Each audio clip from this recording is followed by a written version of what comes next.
family, friends, classmates, bikers, boarders, students, teachers, learners, sojourners of life. All those in this room who love Wyeth, and those who have the great privilege to be loved by him. Grace and peace be with you. May love and comfort may it encircle you. May the joy of blessing come to meet the grief of our reality.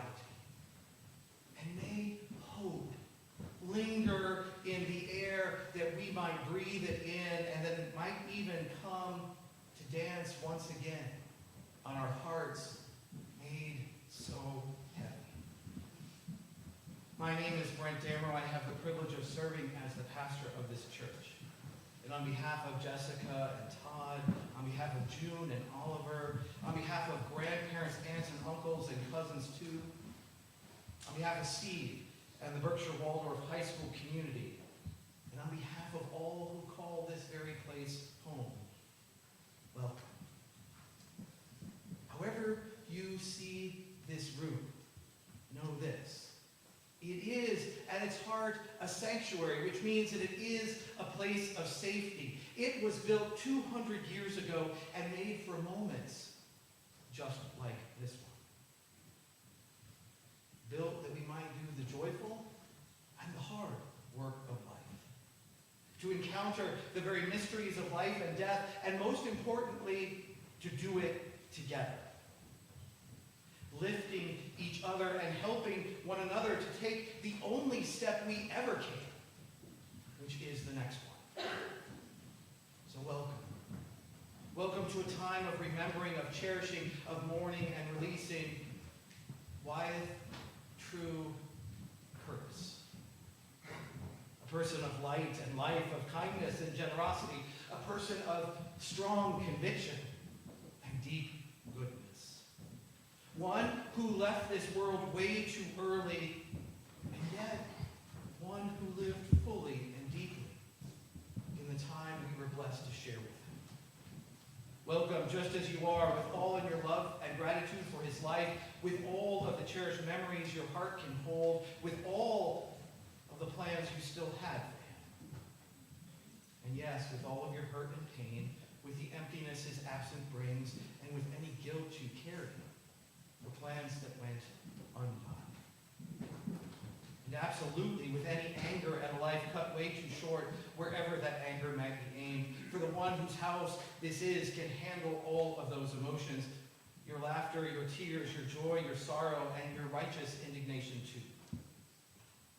The one whose house this is stands ready to hold your hand, to whisper love into your ear, hope into your heart, and maybe even healing into your soul. On a day like this, nothing short of the fullness of truth will do. So let nothing but truth be your companion here. Let nothing but honesty sit beside you, and know that you can express it freely and openly. Cry as those tears come. Laugh when the moment arises. Welcome everything and honor it all, but do not try to wrap it up. For today we handle mystery. And beautifully, rightly, hopefully, we do it together. We gather here in the shelter of God's loving arms and in the abiding gift of love that believes all things, hopes all things, and even endures everything. And the conviction that there is nothing in all of creation, no height or depth, no prince or principality, nothing we have done or could ever do, not even life or death itself, that can separate us from God's love or from Wyeth's either. Here in this church, we always start gatherings like this with two things. The first is to extend a wide welcome. So know this, whoever you are, whatever kind of body you have, whoever you love, however you identify, whoever you cheer for, you vote for, you are welcome here, for you are beloved. You carry within you the spark of the divine. And the second is this. We always begin such moments beyond us in peace. Here we understand that peace does not mean to be in some mythical place where there is no sorrow or stress, but to be in the midst of anything and everything life can throw at us and still somehow find calm in our hearts. And so I ask you to rise as you are able. I ask you to put down anything that's in your hands. For we are going to share that gift of peace in an embodied way through sign language. I'm going to teach it to you now. For peace, you take your left hand out, the right hand goes on top, flip it over, and ground. Peace is a complicated thing. To say be with is to bring them together, and to say you is to cast it out. Now, to say and also with you is just to take your thumb in, your finger out, and throw it all around the room. Let's put that all together, shall we? Peace be with you. And now will you take that peace and will you throw it at and on everyone and catch it as it comes your way?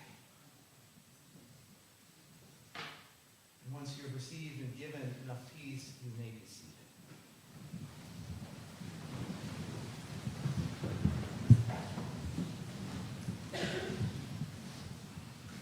Now, friends, will you pray with me?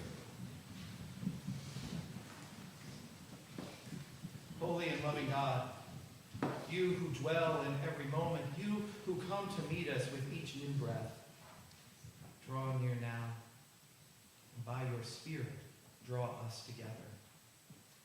Pour out your love in waterfalls of tenderness, that we might pour out our grief. Remember the gift of Wyeth. Let go that we might face this moment in the safety and comfort of your abiding presence. God, we pray even now that you open your arms to receive a sheep of your fold, to welcome Wyeth into love and rest until even time is no more and we are all one. Open us to be fully present and our hearts to the stories we will hear and the hope that we need to know. And we all say together, Amen. There is another tradition of starting things, and that is one that is done at the Berkshire Waldorf School. And so I want to invite at this moment Steve to lead us in that.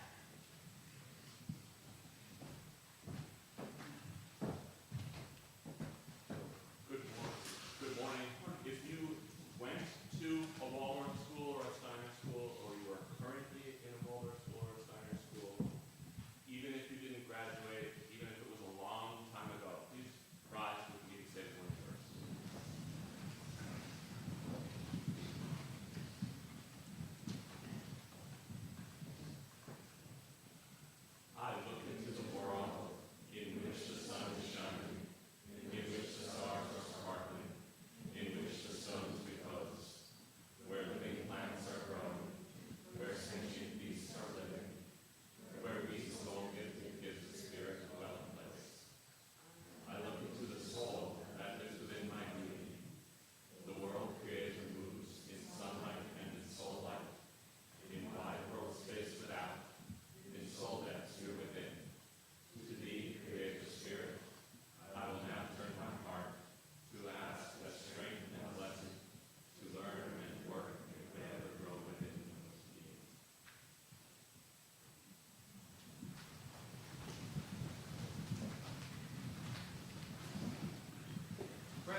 Friends, I ask you to remain on your feet that we might share the grounding reading. The Psalms are a great treasure. They are a wisdom. They are, of all the books of the Bible, they are most about this journey of life.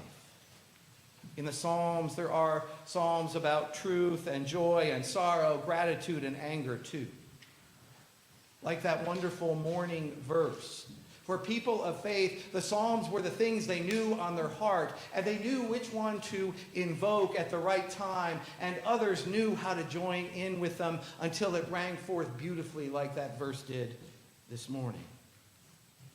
Today, we are going to read a part of a psalm that had become important to Wyeth recently. Words that had provided meaning for him, and I pray in this moment for us too. So will you read those words with me for this moment and the moments to come? They are printed in your book. The righteous cry out, and the Lord hears them. He delivers them from all their troubles. The Lord is close to the brokenhearted and saves those who are crushed in spirit. You may be seated.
Come alive in the heat, ain't crossing state lines, stood up like a great myrtle, can't be killed or denied. Throw a break through the window, leave your messy mind, oh Lord, no sooner or later it'll wash up to shore. Lord, no sooner or later it'll wash up to shore.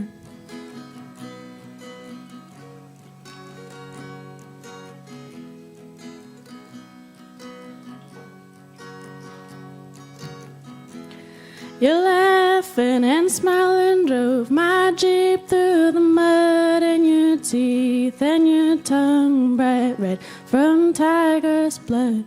We were young for so long, seersuckers of time, drank someone else's juice and left only the rind. Drank someone else's juice and left only the rind. And I held it like a penny I found. It might bring me something, it might wear me down. Got every excuse, but it's an eerie sound. Oh, when my siren blows, rings out all over town.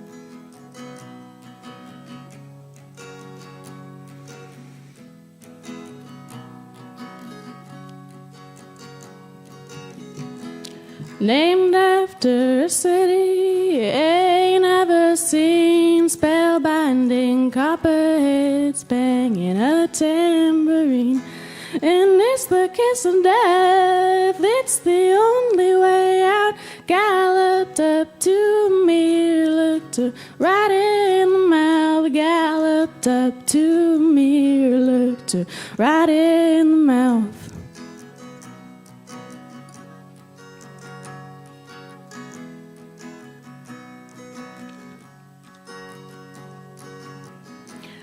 I just scaled the surface.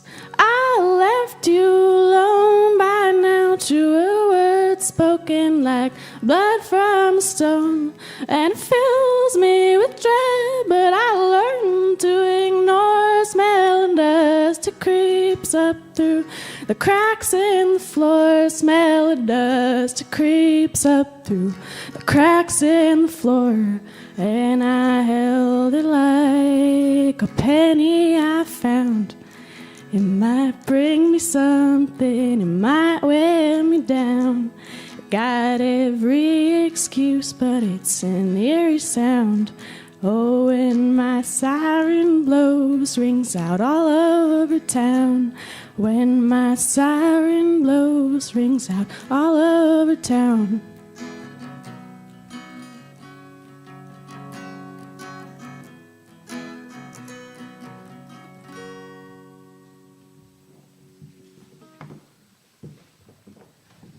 Amen.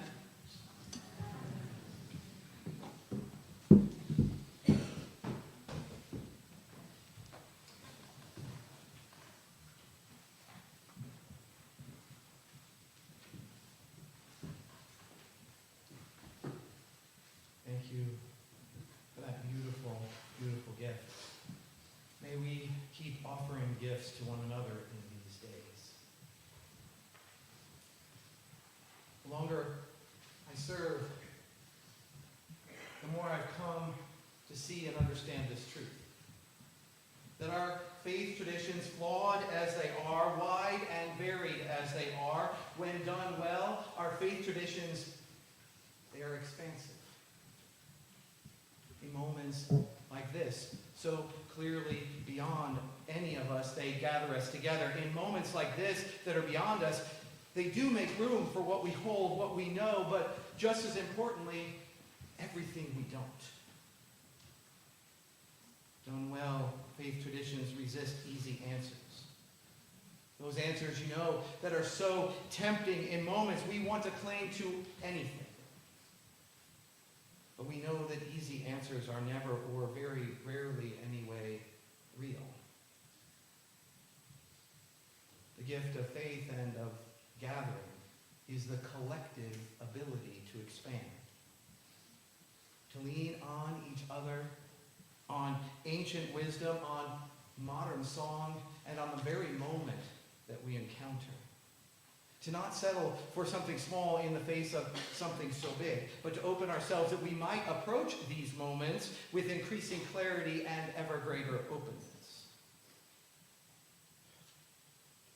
We gather today besieged and beset by tragedy and grief and loss. We gather today buoyed by memory and gratitude and blessing. To try to capture the meaning of today, of Wyeth's life and of his blessing, to capture it all would be like to stand at the base of Niagara Falls with a beach bucket in our hands, trying to catch everything that comes flowing down.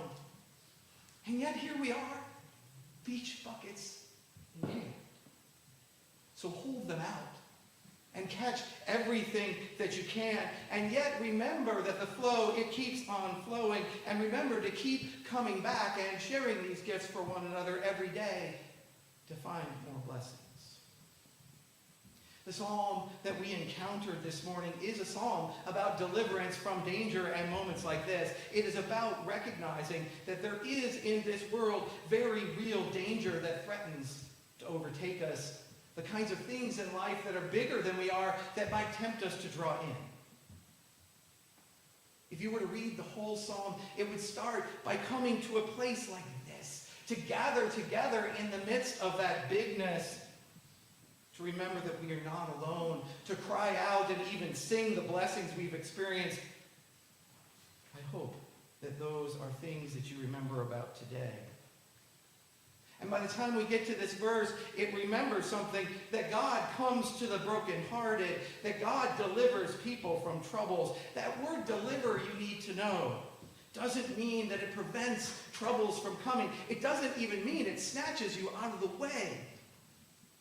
Instead, it means to be with us, to sit with us until the next breath comes and the one after that, and the sun comes up the next day, and then suddenly and slowly together we live into something new.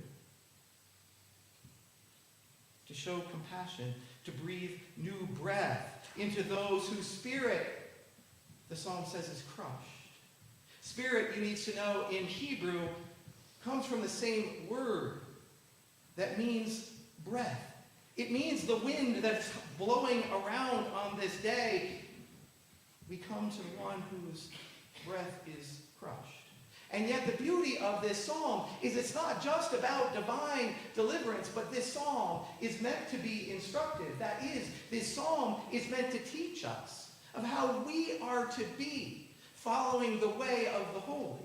That we recognize the goodness of the God who comes to us in the midst of things beyond us, not just for ourselves, but rather that we might learn how to do the same for each other and with each other. That we might be that same holiness to one another. Today we come to remember Wyeth. We come because our hearts are broken and our breath is crushed. But the work we do today is flavored with the seed and hope of expansion. It is welcoming in help we might be able to be to one another. It is the work of remembering. And what we're about to do is to remember. We will share stories. We will talk about things that matter. We will remember that we can hold on. But the real meaning of that word, the deeper meaning of that word, is to remember, is to put ourselves back together through what we learn today, that we may become a new and better and bigger body, that we may remember Wyeth, not just in the stories, but by bearing witness to him in the way that we live our lives, to put ourselves back together in a way that bears witness to him and shows the same kind of kindness and conviction and love and gentleness and fierceness that he showed to us. And in doing so, somehow find a road before us, even if right now we have no idea where it could be. I'm glad you're here.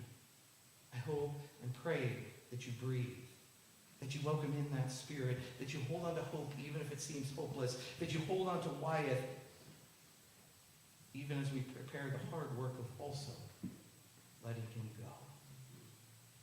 And now, friends, in the truth of all of that and the hope of what may yet be, will you rise so we might sing our second hymn, Meditation on Breathing. We will sing it through twice.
like to invite Michael and Stefan forward for our first time of sharing and invite you to be seated.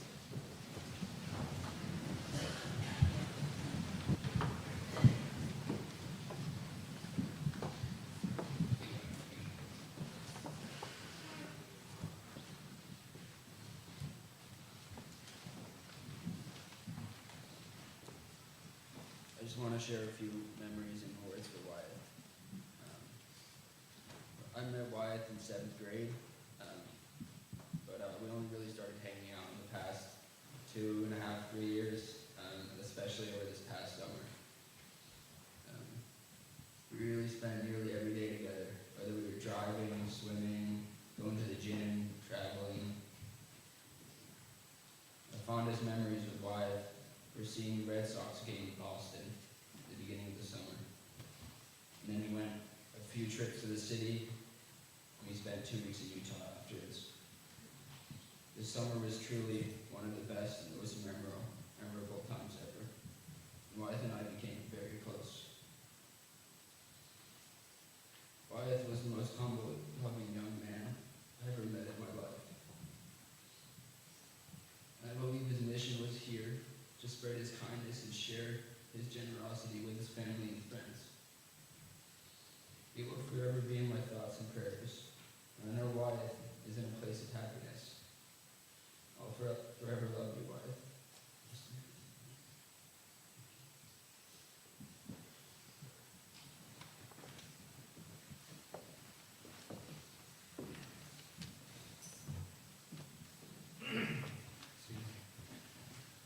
Good morning, everyone. I had the pleasure of working with Wyeth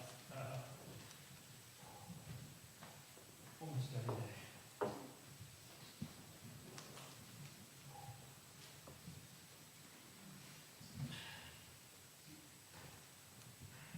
I am here to give you a little glimpse of who Wyeth was in his work world, of the 4 communities gathered here to celebrate his life.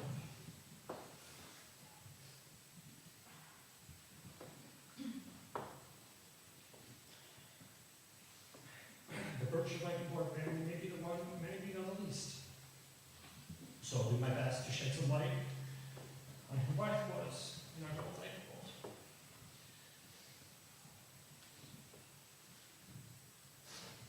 Wyeth came to the shop to us at just 14 years old, the youngest you can be to work. He had already had a passion for cycling and was racing the cycle across all over England. From the very beginning, he came to us as a young, smart, eager kid who wanted to learn everything he could. Right away, you could tell there was something special about him. He carried himself with a quiet confidence. He knew his worth, could look you in the eye and hold a real conversation, even with adults twice his age.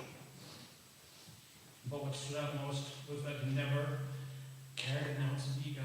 Wyeth listened. When you were talking to him, you knew he was really there, taking it all in. He quickly found his place in the shop and showed natural talent on the sales floor. Even early on, he had an uncanny ability to understand people, to read them, really, to make them feel calm and comfortable. He had a knack of explaining things in a way that made sense, and he knew the products inside and out. It was impressive to see someone so young carry himself with that kind of presence. Wyeth was extraordinarily smart. He learned new systems and processes faster than anyone I've met. When we rolled out our new online bike rental software, which to this day I still haven't mastered, Wyeth dove in, figured it out, and became our in-house expert. He trained the rest of the staff on it. Later, when we launched our new ski lease system, he did it again, navigating complex inventory management systems like he'd been doing for years. Last year, Wyeth went through that period a lot of young people do, figuring out what's next. He went to college for a semester and realized the timing wasn't quite right. Usually, that's when many younger employees, especially those from the Waller School, move on to college with their chosen path. And as an employer, I've learned to accept that. I know I'm lucky to have him for the time I do. So when Wyeth came back from school and told me he was committed to the shop for a couple of years, I was thrilled. That winter, he worked hard, showing maturity, focus, and real leadership. This past spring, we sat down and had a conversation. I told him how much I appreciate his growth, his commitment, and how far he'd come. And it was at that point I promoted him to assistant manager. This past summer, we watched him change. There was something beautiful happening right in front of us. visible shift from a talented young man to a confident, grounded adult. He had found purpose, and you could see it in everything he did. Melissa, the mother of my children, has always struggled to remember my staff's names since she's not immersed in the day-to-day of the shop. But she always remembered Wyeth. She'd say, "I love that kid's style." And she was right. Wyeth has a natural ease about him. Some people try to have style in shows, but Wyeth didn't have to try. He was just comfortable in his own skin. Whatever he wore, it worked because it was him. I am heartbroken that Wyeth is no longer part of our world. Heartbroken that I don't get to see.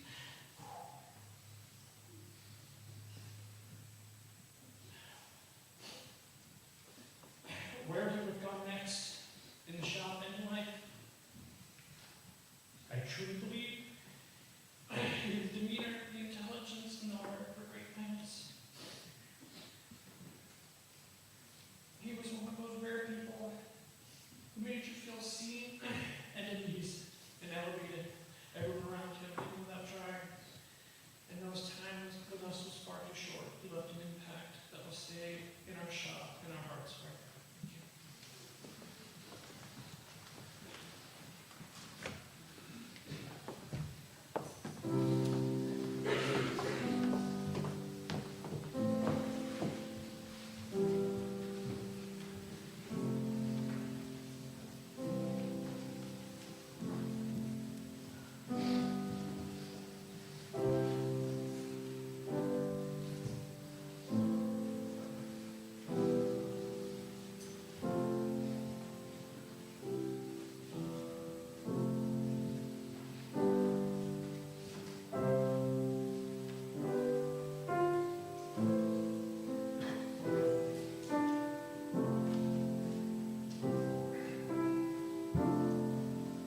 his smile,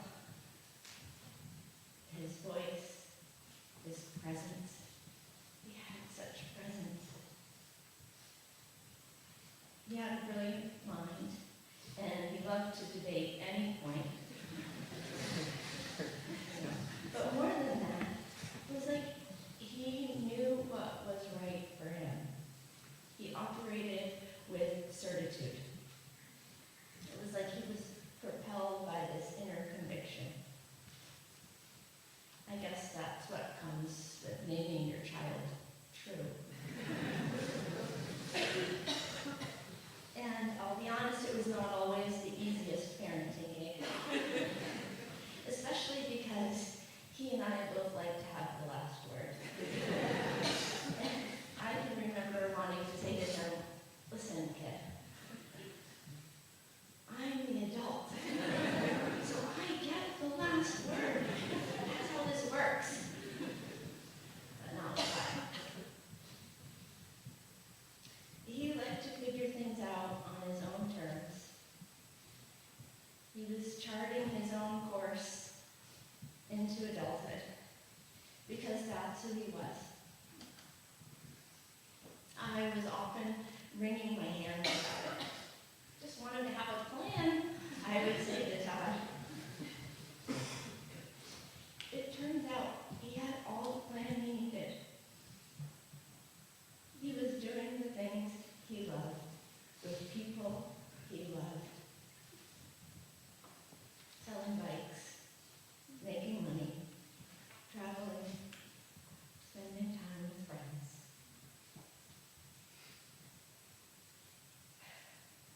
David Wyeth says, to be courageous is to stay close to the way we are made. To be courageous is to stay close to the way we are made. And that was Wyeth. Utterly himself, sincere and certain, loyal, generous, fiercely loving. The love that he tucked away in that huge heart, it could light up the world, brilliant as the sun. May that brilliance follow you through your days, and me through mine. How lucky am I that he picked me to be his mom. I love you, boy.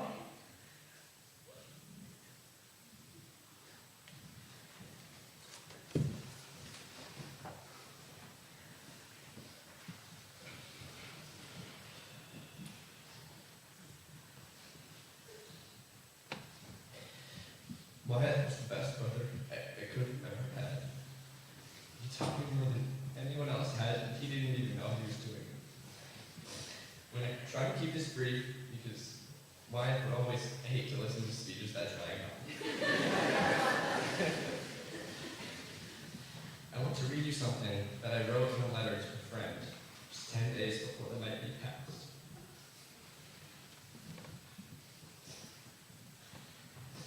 I can't believe I've written this much without telling you, but Wyeth is doing so good. He wakes up even earlier than me some days to go to the gym before work.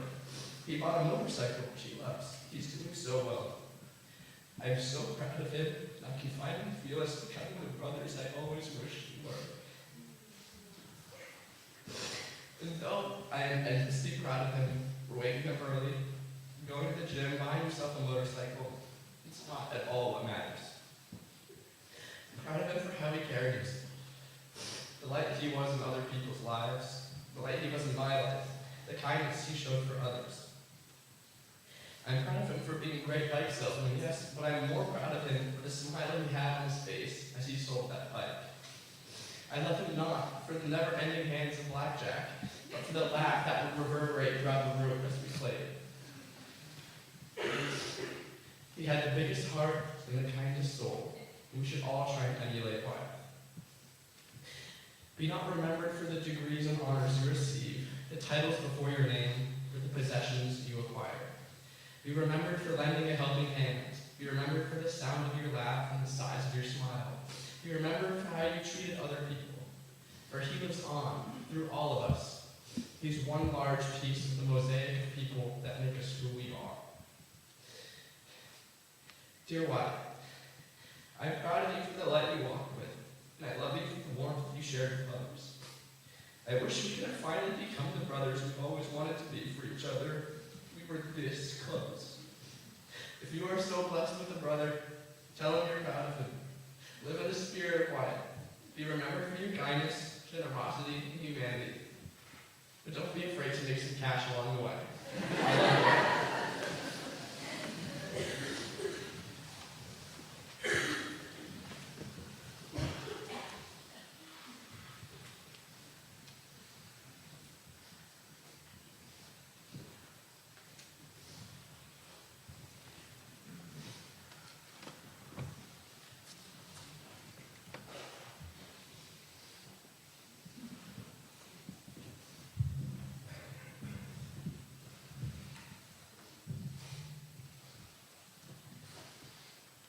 Others have been briefed for Wyeth's benefit.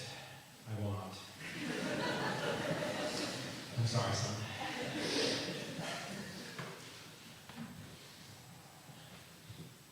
That's a joke from my co-workers who are here today.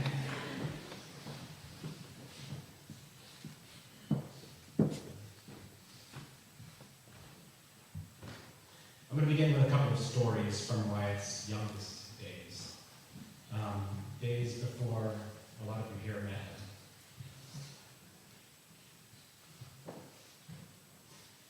They're stories that I wrote in Mo at the time. And after that, I will ask for all of your forgiveness and take a few minutes to speak directly to Wyeth. You all will be welcome to listen. But the first memory is a story I wrote when Wyeth was 7. Some of you from USGU have heard this story before. It opens with Wyeth and I standing outside on a day a little bit like this one, the day after our beloved cat, Zoe, had died. Wyeth knows this story really well, as he and I read it together a few times in his later years.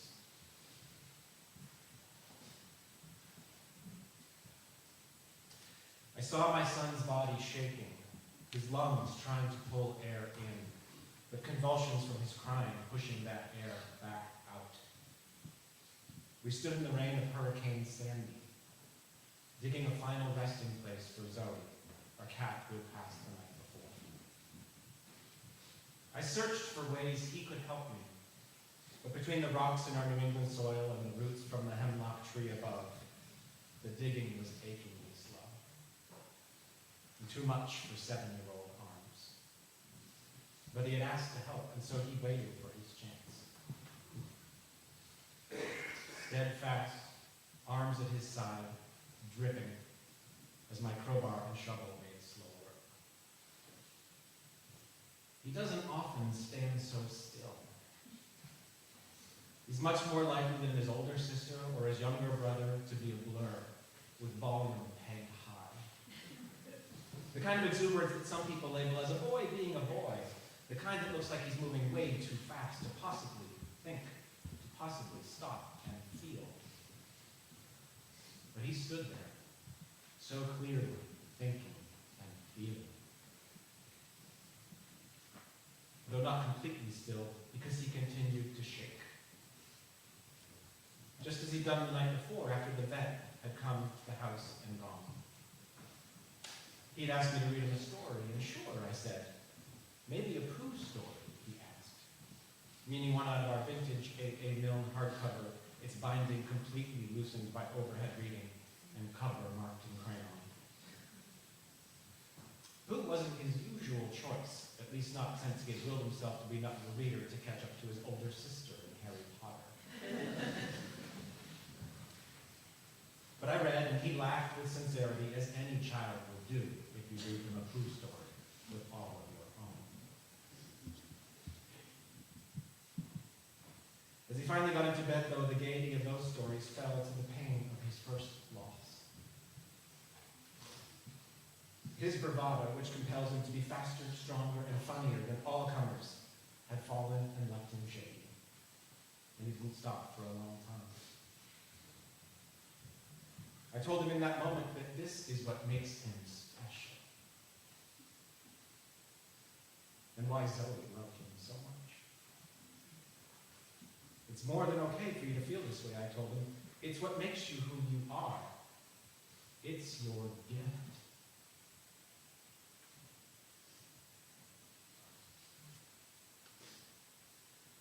Back in the rain, after more struggling with the New England soil, but with the hole finished, we had gone in to get the rest of the family.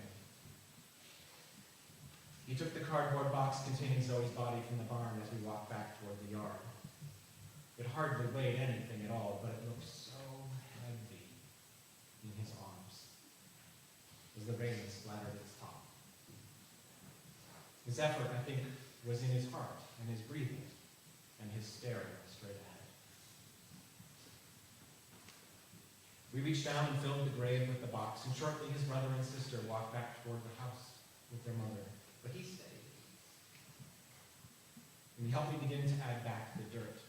And then he simply stood still again, still and soaking and thinking, until he spoke.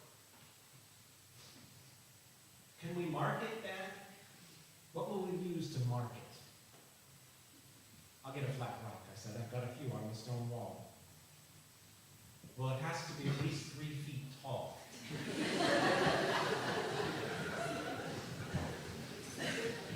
He said with his plain conviction. 3 feet? I asked. Why 3 feet? Well, he said, the snow can get up to that deep.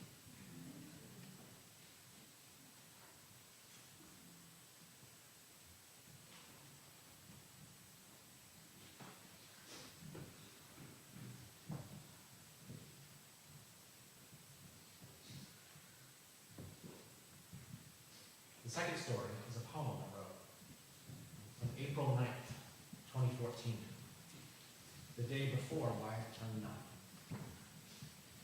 Wyeth, you haven't heard this one before.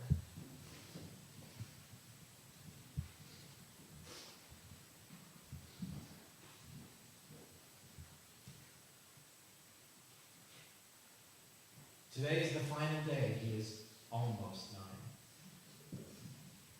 As I worried he might, he holds my hand a little less often. The world pushes in on us. The spaces in which we can hide, just the two of us, are more difficult to find and simpler to disrupt. Yet on this day, his brother and sister already gone from the table, he pauses at my shoulder. Even as I pull him onto my lap, I expect him to continue on to his book or simply something else. But he stops, and he sits, and he softens. Later, in the quiet of a too late night, my wife whispers to me, "You should have seen his face."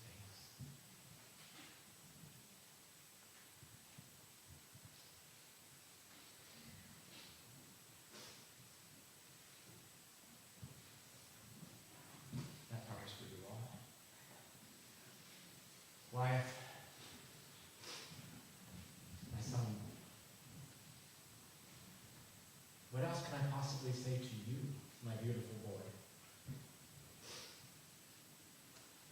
I want to start by acknowledging that you don't love it, as Oliver also noted when Mom and I repeat ourselves. I know. But your mom mentioned some of our more difficult moments, and so I have one more poetry snippet for you. It's the end of something I wrote when you were 8. It ends, "A father and son will argue sometimes, but the mourning and its disappointment are forgotten in the last light of this day. As I've watched you blossom into a young man this last year, Wyeth, I've come to understand how important it has always been for you to have your own way of doing things. You discover your own way of doing things and of being. You want to wanted to make your own choices, mistakes and all. But I'm so happy that I said to you just a couple of weeks ago, I get it, Wyeth. I finally got it. I'm sorry it took me so long.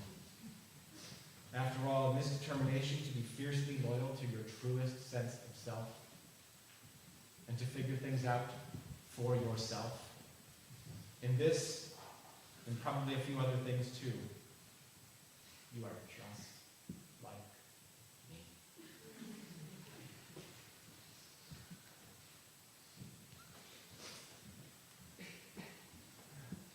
More importantly, Wyeth, each of your moments, whether filled with tears or boundless joy and endless laughter, were a gift.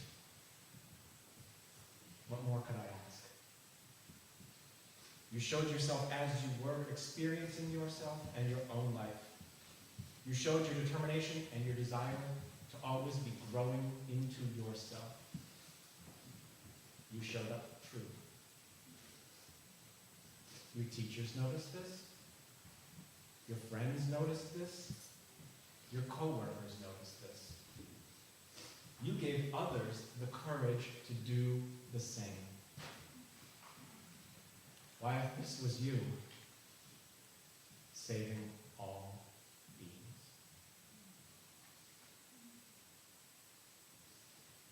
And you're still doing it right now.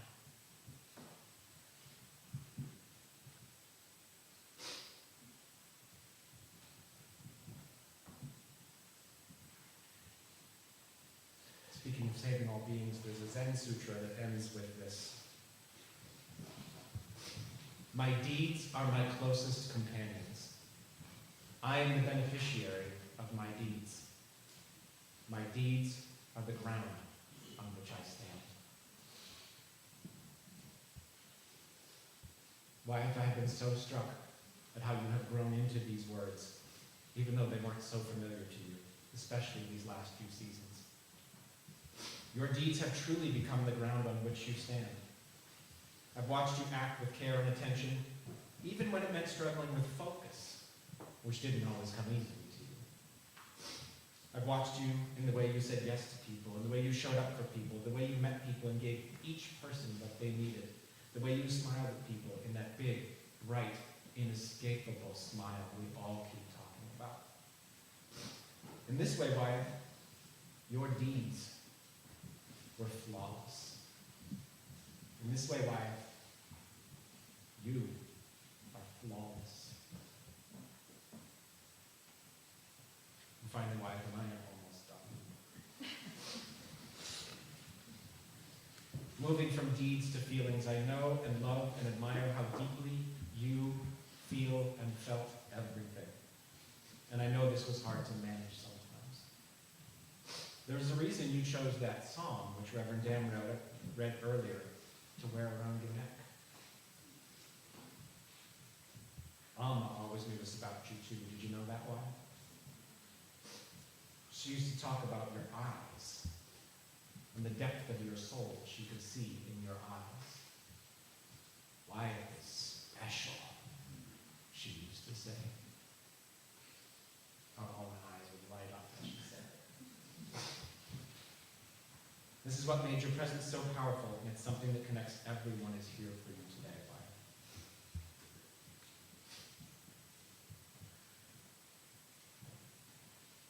Wyeth, I desperately wish we had more than 20 years to share. But you showed up every moment of that 20 years. And this means it was nothing short of a full lifetime.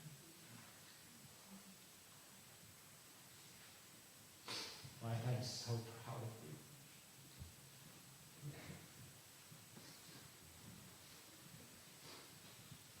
Every bit of you, every expression of you, every moment of you. I'm going to miss you desperately. And now I've just about run out of words. But Wyeth, my boy, my beautiful boy, I love you.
students change and change again in high school, but Wyeth just became more and more himself.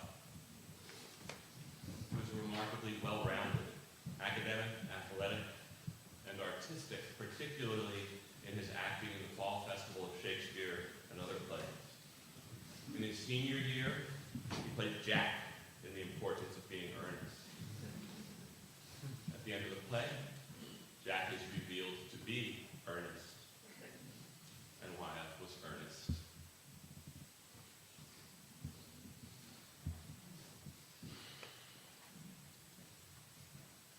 I don't have cowboy boots or a tissue.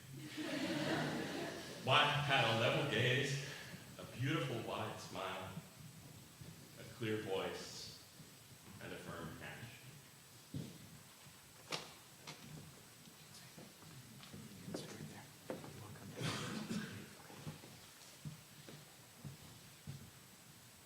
So having done all this work with so much more to do, we come to a moment in our tradition we call the prayer of commendation. It is that moment we look the world in the eye. It is that moment that we entrust Wyeth into greater care. It is the moment where we acknowledge the ending of our care for his earthly body and his earthly life. We do it as a way to understand peace, and yet also to make way for the new beginnings that are already coming in the ways that we can honor and love him in the days to come. In the Christian tradition, there is a beautiful understanding that when we face such moments bigger than ourselves, we do so as one body. In those moments that are so joyful, we celebrate and we dance together. And in those moments like this one, we unite together to become one. So I invite you to stand as you are able. I invite you to take that metaphor and to allow it to become literal truth. Put down anything in your hand so that you can hold on to the hand of the person next to you, whether you know them or not, so that we might fully and as much as possible become that one body now. Even as Steve leads us in that prayer, the memorial prayer.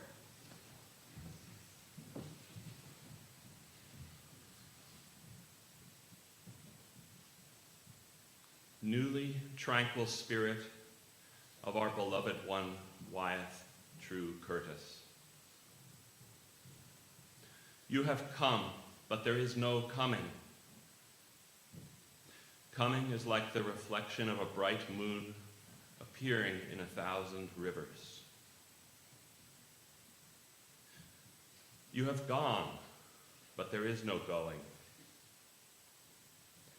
Going is like clear space whose form separates into various lands. For a short time you possessed form, and now those four elements have scattered. Suddenly you return to boundlessness. How many years have you played in the ocean of dreams? Now, beloved one, you throw off form, and like the blossoms, you wondrously become new. Amen. Now, friends, let us lift our voices. In your bulletin, there is a psalm reading. Let us read it one more time, and it might find its way even now onto our hearts.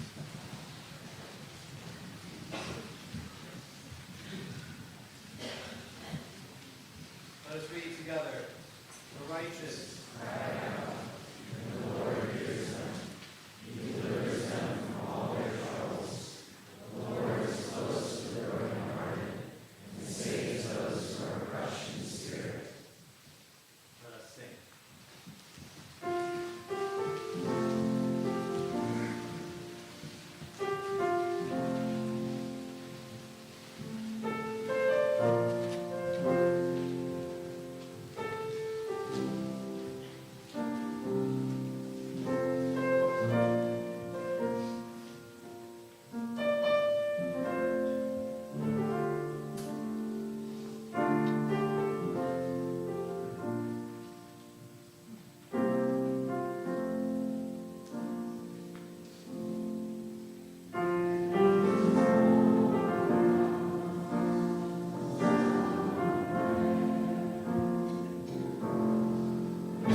Friends, before the blessing, let me invite you to a time of light refreshments and continued storytelling right across the way at the Berkshire Waldorf High School. For those who are intending to go to that reception, please exit through those doors there and head across the parking lot. If you are not able to go to the reception, there is a book, a guest book that you might sign, and that will be located in this room over here. Finally, after the blessing, I would invite all of you to sit and remain seated for the final postlude, so that the family might go and have a couple of moments to be together before they come and join you at the school. There's a truth in one of the most ancient blessings I know. It talks about the peace of God, which surpasses all human understanding. That means that that peace is greater than our worst fear, more enduring than our greatest hope, and even better and wider than the greatest smile we have ever seen. So may that peace go with you and abide with you. May it lift you up and lead you forward, even if you have no idea where you are going. And may it bring you into places of connection, joy, possibility, and most of all,